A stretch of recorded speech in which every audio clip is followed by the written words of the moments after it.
Ruth, chapter 1. In the days when the judges ruled, there was a famine in the land, and a man from Bethlehem in Judah, together with his wife and 2 sons, went to live for a while in the country of Moab. The man's name was Elimelech, his wife's name Naomi, and the names of his 2 sons were Mahlon and Chilion. They were Ephrathites from Bethlehem, Judah, and they went to Moab and lived there. Now Elimelech, Naomi's husband, died, and she was left with her 2 sons. They married Moabite women, one named Orpah and the other Ruth.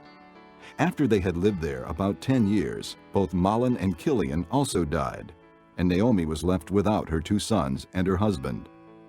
When she heard in Moab that the Lord had come to the aid of his people by providing food for them, Naomi and her daughters-in-law prepared to return home from there. With her 2 daughters-in-law, she left the place where she had been living and set out on the road that would take them back to the land of Judah. Then Naomi said to her 2 daughters-in-law, "Go back, each of you, to your mother's home. May the Lord show kindness to you, as you have shown to your dead and to me. May the Lord grant that each of you will find rest in the home of another husband." Then she kissed them, and they wept aloud and said to her, "We will go back with you to your people." But Naomi said, "Return home, my daughters. Why would you come with me? Am I going to have any more sons who could become your husbands? Return home, my daughters. I am too old to have another husband. Even if I thought there was still hope for me, even if I had a husband tonight and then gave birth to sons, would you wait until they grew up? Would you remain unmarried for them? No, my daughters. It is more bitter for me than for you, because the Lord's hand has gone out against me." At this they wept again. Then Orpah kissed her mother-in-law goodbye, but Ruth clung to her. "Look," said Naomi. "your sister-in-law is going back to her people and her gods. Go back with her." But Ruth replied, Don't urge me to leave you or to turn back from you. Where you go, I will go, and where you stay, I will stay. Your people will be my people, and your God, my God. Where you die, I will die, and there I will be buried. May the Lord deal with me, be it ever so severely, if anything but death separates you and me." When Naomi realized that Ruth was determined to go with her, she stopped urging her. So the 2 women went on until they came to Bethlehem. When they arrived in Bethlehem, the whole town was stirred because of them, and the women exclaimed, "Can this be Naomi?" "Don't call me Naomi. she told them. Call me Mara, because the Almighty has made my life very bitter. I went away full, but the Lord has brought me back empty. Why call me Naomi? The Lord has afflicted me. The Almighty has brought misfortune upon me." So Naomi returned from Moab, accompanied by Ruth the Moabitess, her daughter-in-law, arriving in Bethlehem as the barley harvest was beginning. Chapter 2. Now Naomi had a relative on her husband's side from the clan of Elimelech, a man of standing, whose name was Boaz. And Ruth the Moabitess said to Naomi, Let me go to the fields and pick up the leftover grain behind anyone in whose eyes I find favor. Naomi said to her. "Go ahead, my daughter." So she went out and began to glean in the fields behind the harvesters. As it turned out, she found herself working in a field belonging to Boaz, who was from the clan of Elimelech. Just then Boaz arrived from Bethlehem and greeted the harvesters. "The Lord be with you." "The Lord bless you," they called back. Boaz asked the foreman of his harvesters. "Whose young woman is that?" The foreman replied, "She is the Moabitess, who came back from Moab with Naomi. She said, 'Please let me glean and gather among the sheaves behind the harvesters.' She went into the field and has worked steadily from morning till now, except for a short rest in the shelter." So Boaz said to Ruth, "My daughter, listen to me. Don't go and glean in another field, and don't go away from here. Stay here with my servant girls. Watch the field where the men are harvesting, and follow along after the girls. I've told the men not to touch you. And whenever you are thirsty, go and get a drink from the water jars the men have filled." At this, she bowed down with her face to the ground. She exclaimed, Why have I found such favor in your eyes that you notice me, a foreigner? Boaz replied, "I've been told all about what you have done for your mother-in-law since the death of your husband. How you left your father and mother and your homeland and came to live with the people you did not know before. May the Lord repay you for what you have done. May you be richly rewarded by the Lord, the God of Israel, under whose wings you have come to take refuge." May I continue to find favor in your eyes, my lord. She said, You have given me comfort and have spoken kindly to your servant, though I do not have the standing of one of your servant girls. At mealtime, Boaz said to her, "Come over here. Have some bread, and dip it in the wine vinegar." When she sat down with the harvesters, he offered her some roasted grain. She ate all she wanted and had some left over. As she got up to glean, Boaz gave orders to his men. Even if she gathers among the sheaves, don't embarrass her. Rather, pull out some stalks for her from the bundles and leave them for her to pick up, and don't rebuke her. So Ruth gleaned in the field until evening. Then she threshed the barley she had gathered, and it amounted to about an ephah.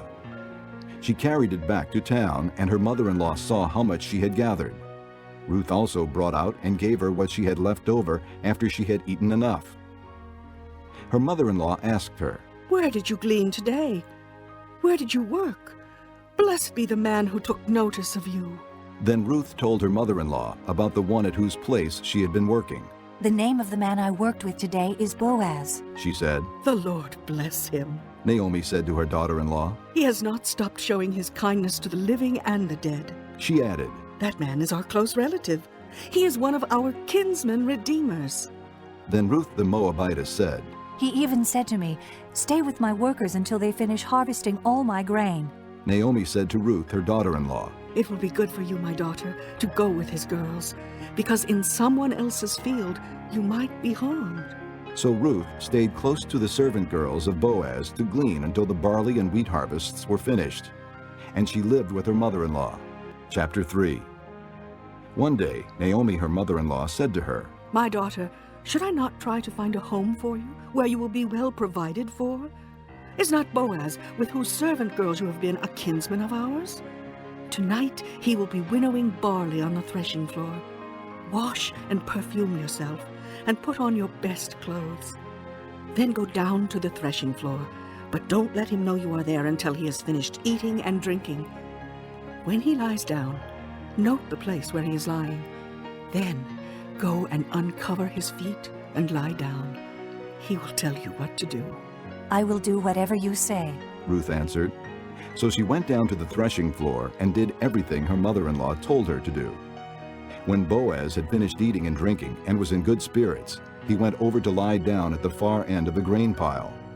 Ruth approached quietly, uncovered his feet, and lay down. In the middle of the night, something startled the man, and he turned and discovered a woman lying at his feet. "Who are you?" He asked. I am your servant, Ruth. She said. Spread the corner of your garment over me, since you are a kinsman redeemer. "The Lord bless you, my daughter." He replied. "This kindness is greater than that which you showed earlier. You have not run after the younger men, whether rich or poor.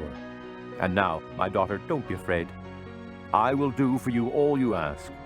All my fellow townsmen know that you are a woman of noble character. Although it is true that I am near of kin, there is a kinsman redeemer nearer than I. Stay here for the night, and in the morning if he wants to redeem, good, let him redeem. But if he is not willing, as surely as the Lord lives, I will do it. Lie here until morning." So she lay at his feet until morning, but got up before anyone could be recognized. And he said, "Don't let it be known that a woman came to the threshing floor. He also said, Bring me the shawl you are wearing and hold it out." When she did so, he poured into it 6 measures of barley and put it on her. Then he went back to town. When Ruth came to her mother-in-law, Naomi asked. How did it go, my daughter? Then she told her everything Boaz had done for her, and added, He gave me these 6 measures of barley, saying, Don't go back to your mother-in-law empty-handed. Then Naomi said, Wait, my daughter, until you find out what happens, for the man will not rest until the matter is settled today. Chapter 4. Meanwhile Boaz went up to the town gate and sat there. When the kinsman redeemer he had mentioned came along, Boaz said, "Come over here, my friend, and sit down." So he went over and sat down. Boaz took 10 of the elders of the town and said, "Sit here." And they did so. Then he said to the kinsman redeemer, Naomi, who has come back from Moab, is selling the piece of land that belonged to our brother Elimelech. I thought I should bring the matter to your attention and suggest that you buy it in the presence of these seated here and in the presence of the elders of my people. If you will redeem it, do so. But if you will not, tell me, so I will know. For no one has the right to do it except you, and I am next in line." I will redeem it. he said. Then Boaz said, "On the day you buy the land from Naomi and from Ruth the Moabitess, you acquire the dead man's widow in order to maintain the name of the dead with his property." At this, the kinsman redeemer said, Then I cannot redeem it, because I might endanger my own estate. You redeem it yourself. I cannot do it. Now in earlier times in Israel, for the redemption and transfer of property to become final, one party took off his sandal and gave it to the other. This was the method of legalizing transactions in Israel. So the kinsman redeemer said to Boaz, Buy it yourself. and he removed his sandal. Then Boaz announced to the elders and all the people, "Today you are witnesses that I have bought from Naomi all the property of Elimelech, Kilion, and Mahlon. I have also acquired Ruth the Moabitess, Mahlon's widow, as my wife, in order to maintain the name of the dead with his property, so that his name will not disappear from among his family or from the town records. Today you are witnesses." Then the elders and all those at the gate said, We are witnesses. May the Lord make the woman who is coming into your home like Rachel and Leah, who together built up the house of Israel. May you have standing in Ephrathah and be famous in Bethlehem. Through the offspring the Lord gives you by this young woman, may your family be like that of Perez, whom Tamar bore to Judah. So Boaz took Ruth, and she became his wife. Then he went to her, and the Lord enabled her to conceive, and she gave birth to a son. The women said to Naomi, Praise be to the Lord, who this day has not left you without a kinsman redeemer. May he become famous throughout Israel. He will renew your life and sustain you in your old age. For your daughter-in-law, who loves you and who is better to you than 7 sons, has given him birth. Then Naomi took the child, laid him in her lap, and cared for him. The women living there said, Naomi has a son. and they named him Obed. He was the father of Jesse, the father of David. This, then, is the family line of Perez. Perez was the father of Hezron, Hezron the father of Ram, Ram the father of Amminadab, Amminadab the father of Nahshon, Nahshon the father of Salmon, Salmon the father of Boaz, Boaz the father of Obed, Obed the father of Jesse, and Jesse the father of David.